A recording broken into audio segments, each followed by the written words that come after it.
Good morning, KW Prosperity. It is Matt here with our special guests today, Eric Melnikoff and Kieran Smithling. Thanks for joining us today. Thank you for having us.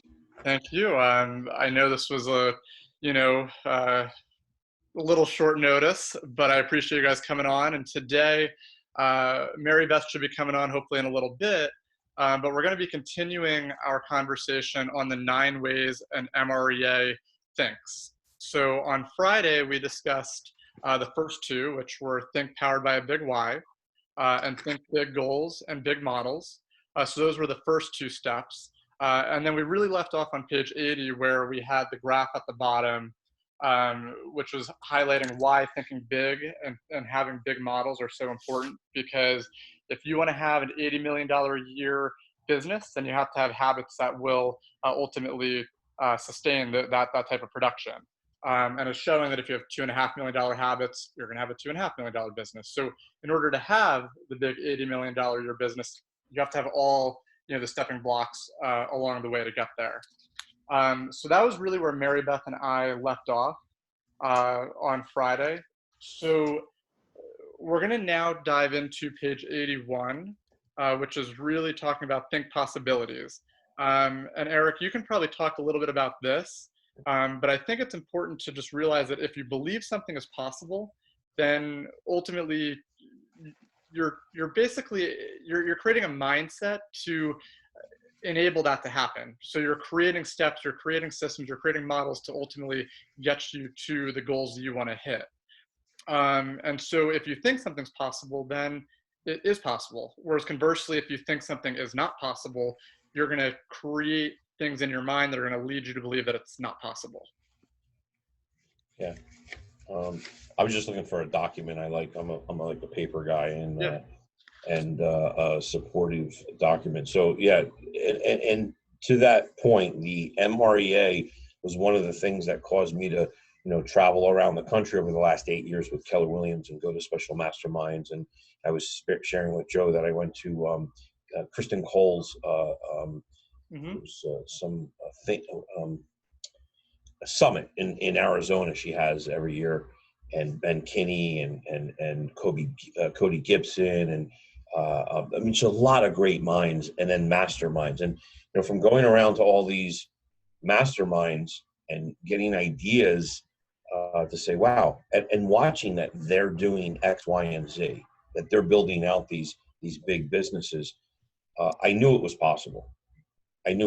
So I then went back, and it was part of it was like, hey, this is the exercise. Go do your org chart. Yep. What your future org chart? What does your org chart look like in 5 years?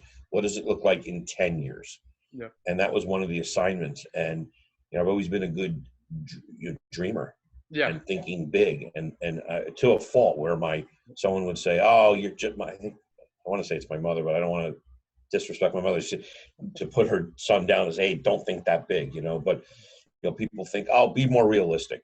Mm-hmm. And the possibilities they're really probabilities if you think a certain way. Yep. If that makes any sense. It does. When I think Gary talked a little bit earlier in the book about speak to yourself how you would speak to your child.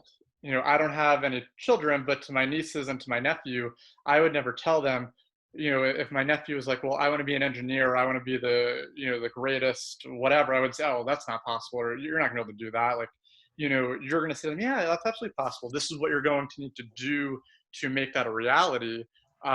Yet the way you speak to children and the way you speak to, people of that age, you're not squashing dreams. You're essentially saying to them, hey, anything's possible. Just, you have to build the systems and the models in order to get to that place.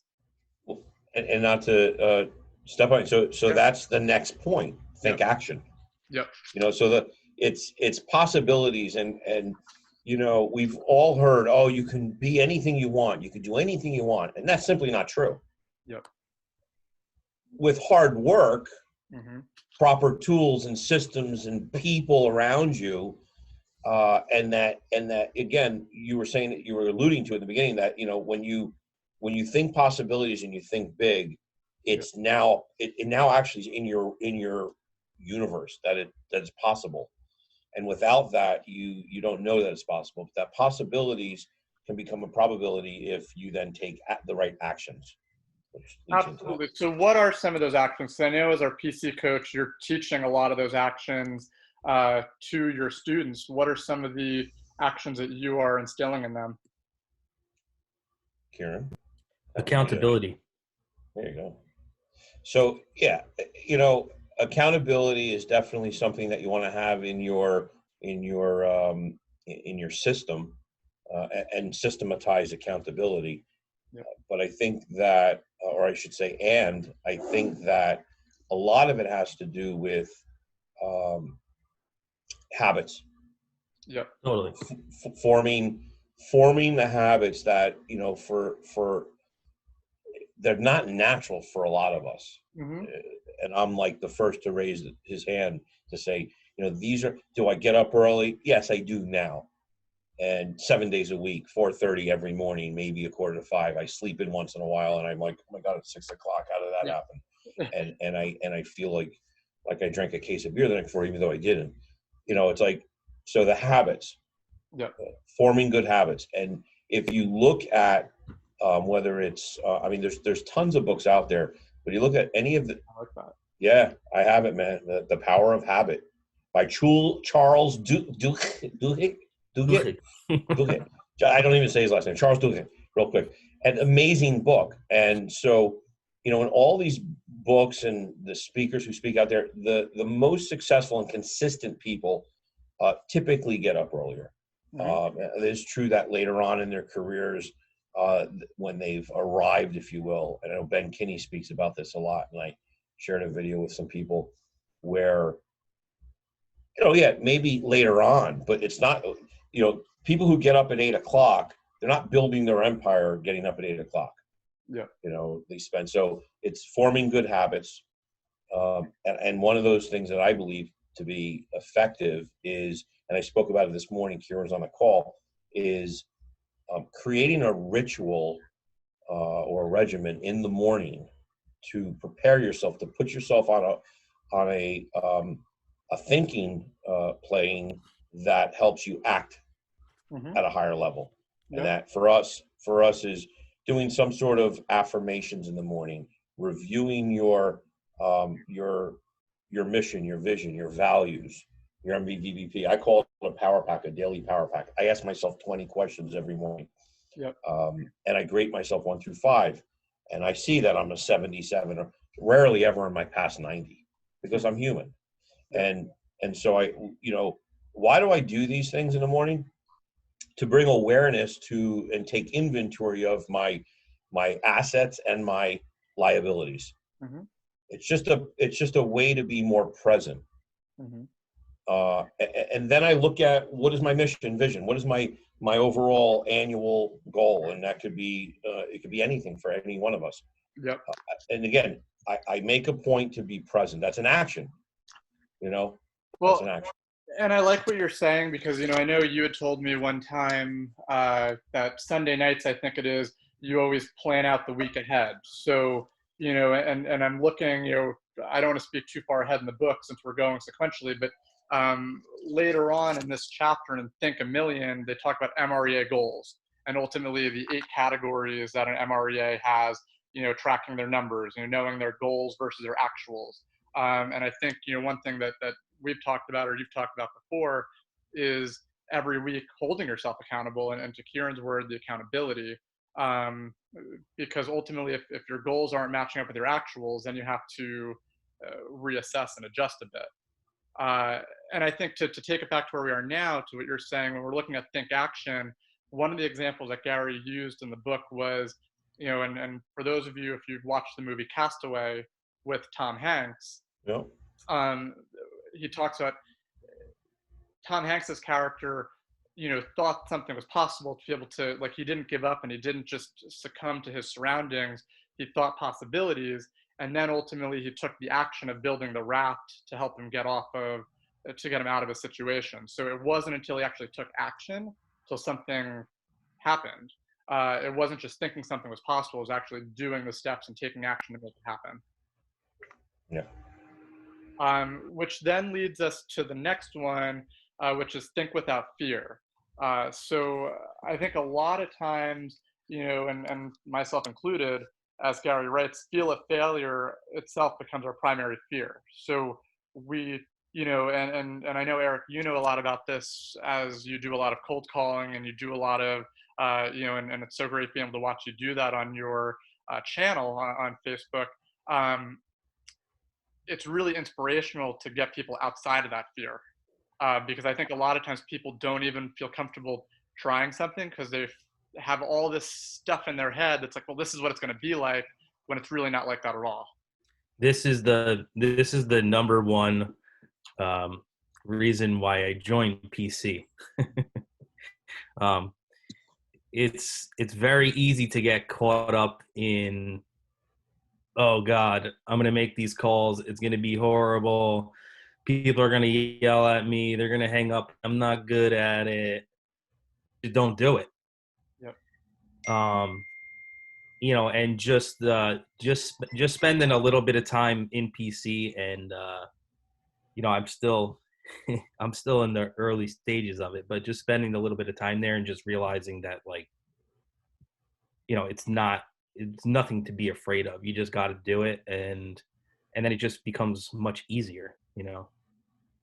It's interesting. Paralyzed by inaction. Yeah. Absolutely, the analysis paralysis. That fear sometimes also could be, if could be fear of success. Yep. Fear that they will actually pick up the phone and they won't reject me, and then what? Mm-hmm. Right? And then what? Yeah. Oh, they said what? I've had agents in the room that I know the look on their face. What? They didn't hang up. They're freaking out because they want to sell their house, and that's one of the things. But fear, think fear. I mean, that whole or thinking without fear is something that, again, I think is something that has to come with. You have to program your mind. You have to program that thinking process. That's why Gary Keller and Jay Papasan and Dave Jenks, when they wrote this book, okay, they put the think as the first tab. Yep. Because before anything, you have to prepare and you have to furrow the grounds before you plant the seeds and before they can germinate and grow. And so that's the thinking is furrowing the grounds. It's the fertilizer to all future growth. Absolutely. And I think, when we're talking about the fear piece, this is why Gary talks about the two big foundational pillars of the way the millionaire real estate agent thinks comes down to think powered by a big why. Because if your why is big enough and it's strong enough, then the power and motivation that comes with your greatest fears, it's going to be of not reaching your goal. So, your biggest fear is going to be not hitting the goal. So you're then going to say, okay, well, if I'm going to be successful, I'm going to have to do this because my why is provide an amazing life for my children, or to, whatever it might be. But that's what's going to push you through those kind of moments where you're like, can I do this? Or I'm afraid that this is what's going to happen. You need to have your why. You need to have a big enough why in order to make it happen. Yeah. And I think that that's true in any case. So the next one is think progress. So Gary on page 87 writes, think progress is about the knowledge that breakthroughs more often than not come through effort and persistence. So, kind of what Mary Beth and I talked about, and Gary talks about this all the time, is failing forward. Realizing that setbacks are part of the business. They're part of what you're going to have to go through in order to reach the success. And he writes, statistically speaking, the more you try, the better your odds are succeeding. So it ultimately is a numbers game, which I think, Eric, you or Kieran can definitely talk to that point. Yeah, and so, as far as it being a numbers game and think progress, my wife said to me yesterday, we were just talking, if we moved out to California, it was just conversation, so I'm not moving out to California. That, well, you would have to start all over again. Yeah. And, you know, the average agent who, like, let's just look at Kieran for a second. If Kieran works Wayne and 2 or 3 of the surrounding towns, Hmm. you know, he can work on a system. He can systematize his business such that he's progressing every day. He's got a farm. He mails that farm systematically throughout the year. He connects with that farm either through door knocking and phone calling. He then establishes transactions. You know, he closes deals, and he has a database that he's building up, and and that's a progressive sequential thing where, you know, you layer one on top. That's a progress thing. Whereas my business, unfortunately, for years, or since 2008, 9, has been, you know, since I'm all over the place, it's harder to progress in any one area. Hmm. I was saying to her that, oh, we could start all over again because that's what I have to do every day. Yeah. I start at 0 every day. It's Hmm. one of the reasons why numbers are so important to me. That you know, I have to contact a certain amount of people, or else my store is closed. You Yeah. know, if I'm not on the phones dialing, I haven't done that. But the progress is in, you know, is a I don't know, I'm just what I'm looking for. It's in the consistency. Yep. That's that, you know, in the consistency and the numbers. And I think it's understanding the models, because for you, Eric, what you were just saying, it brings me back to, I think it was maybe this year's family reunion or last year's mega camp, regardless, but Chris Suarez was on stage and he said he went on vacation to, I think it was like Costa Rica or somewhere, and he was with his wife, and, you know, he Oh, he has a unplugged. market center again. Yeah, and he unplugged and he was like, you know what, I'm going to leave the business to, you know, I trust your system models. And, you know, his wife was like, well, aren't you going to, you know, answer any emails? And he was like, well, I mean, what's the worst that's going to happen? If I come back, like, you know, and everything were to be non-existent, he knows the systems, he knows the models, he can pick up his business anywhere in the world, and he knows what needs to get done, what activity steps need to get done, what his big why is in order to set up really anywhere.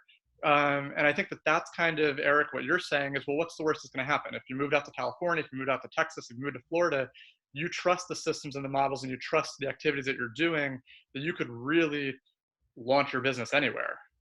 Well, you can, and for me, it was almost more of a discussion of, well, since I'm all over now, I'm in like a 30-mile radius, and then some areas it's like 60 miles. Unfortunately, since that's the case, every day I have to start fresh.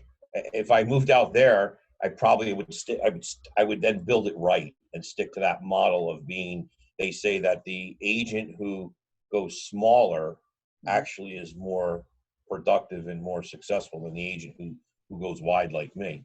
Yep.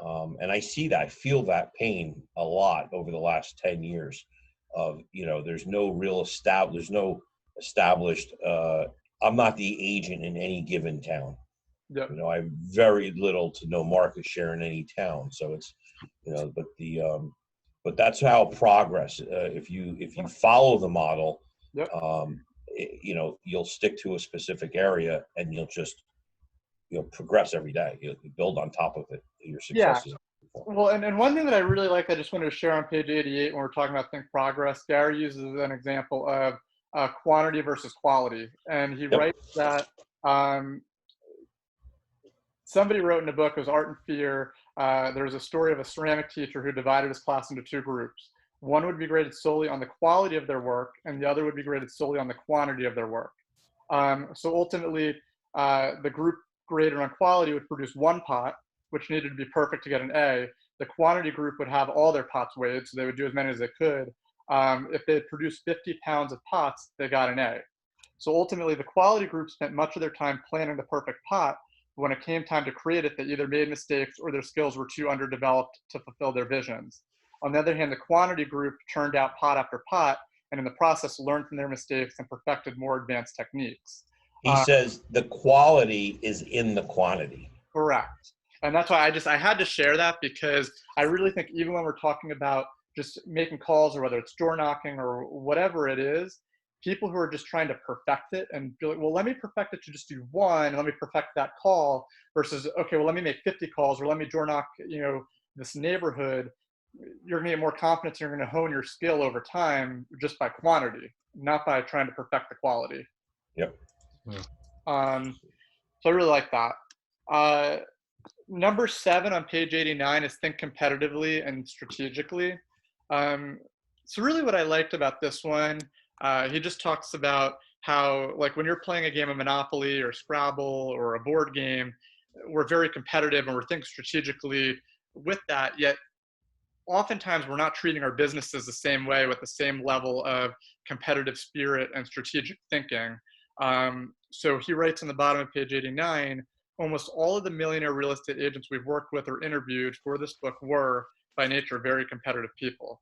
So they're not doing things that are illegal or wrong, but essentially they're playing in that gray area. And now, Eric, I don't know if you or Kieran want to speak to that, but ultimately just the importance of being strategic or being competitive in the industry. You know, real quick, the low achiever says, can we do that? The high achiever says, why did someone say we couldn't? Right. And I was just going to say, and if you've been in my world for any length of more than a minute, you know that I would rather ask for forgiveness than ask permission. You know, and I think that I've heard, maybe I'm making this up to justify it. I think I've heard Gary Keller say that, and it's so true. It's you know, again, it's and we're definitely telling you to definitely check your do not call list when you're calling. But I call everybody. Yeah. You know, and that's just, you know what, I'd rather apologize for the 3 people in 10 years that I've called who yelled at me, and it's probably really only 2. I remember one of them specifically and maybe another. Because what I've heard, and when I speak, or if I've been in a large room and speak, people will invariably ask, well, what do you do with the do not call list?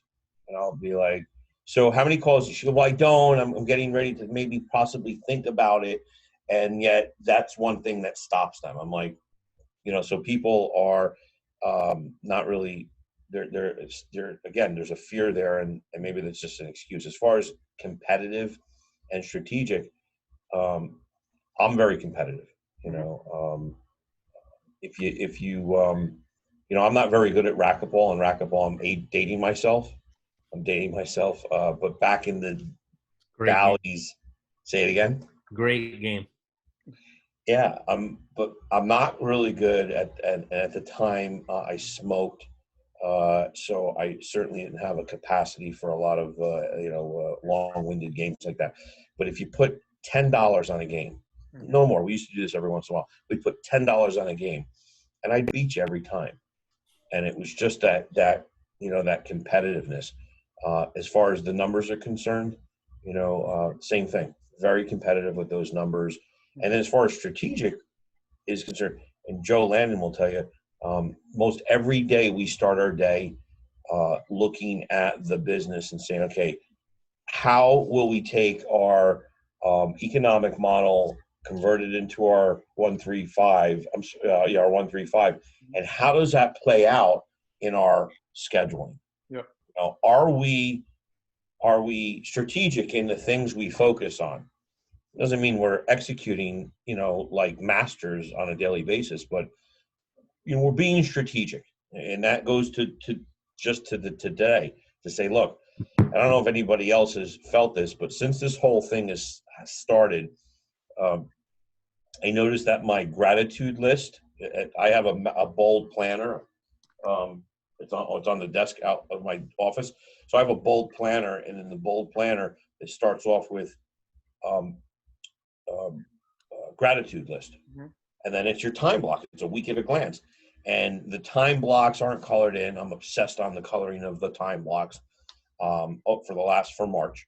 Yeah. I've gotten like 3 days out of 20 that I've done my gratitude list. And I was talking to Joe this morning. I said, we got to get back to the strategy. We got to get back to focusing on those things that are going to be, you know, putting us in front of opportunity and success. Absolutely. No, I think that's very important. I think just right now with where we're at, we're kind of in that weird phase where you might have gotten out of some of the things you were doing, and it's like, well, we got to get back into doing that. which I think then transitions into the last two, which are 8 and 9, which are think standards and think service. So ultimately, when I think standards, it says on page 92, standards are about defining levels of performance and then holding yourself and others accountable to meeting and exceeding those levels. So ultimately, it's your value proposition that you're offering your buyers and sellers. And I think that think standards and think service are both very important, especially as you grow your business, because in the beginning, you have to create your value proposition, say, who are you? Like, what are your standards?